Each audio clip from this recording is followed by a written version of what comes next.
I hope you've enjoyed these tips that I've given you. Here's tip number 6. Now, tip number 6 has 2 parts. Part number 1 is you've got to hunt aggressively, and part number 2 is that you've got to be willing to do some really offbeat things. I mean, off-the-wall stuff. Let me just tell you a quick story. It was back in the late 1970s, in one of the early days.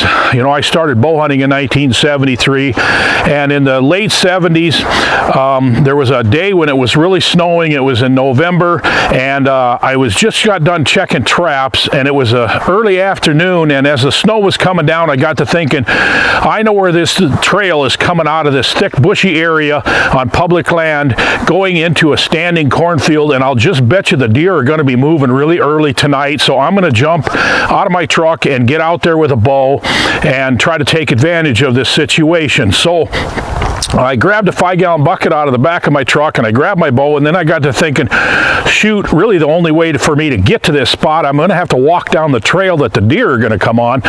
So as an afterthought, I just grabbed a bottle of fox urine and squirted it on the bottom of my boots, and I walked out there, and I got to a point where I could see a nice spot, and I just stepped off the trail less than 10 yards. I put down my 5-gallon bucket, and I sat down there with my bow just like that.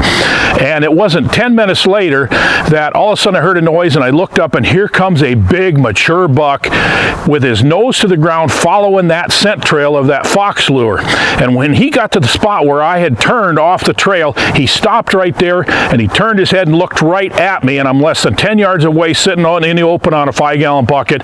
Fortunately, I already had my bow drawn, but I was just so struck by the first really big mature buck that I'd ever seen. He had such big, thick shoulders, and his face and his thick rack and everything about him was just like, wow.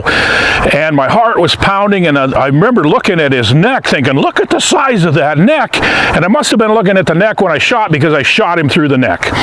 Well, unfortunately, it was snowing really hard, and within a half an hour I'd lost blood, and even his tracks had been pretty well filled in by the snow. But that gives you an idea of some of the things that it takes to shoot a big buck on public land. Really just offbeat things. Ground blinds where you just pile a bunch of brush, they work.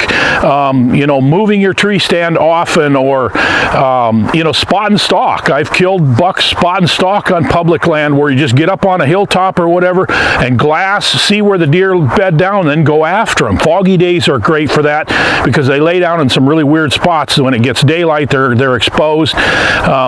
So you just got to be aggressive, got to think outside the box, and try to figure out ways that you can actually hunt non-traditionally, rather than just going up and putting up a tree stand like you would normally do. So that's tip number 6. I really hope that you enjoyed these. I hope you'll leave a comment and let me know what you thought of these 6 tips. I got more videos planned, so please be a subscriber, and we'll see you down the road.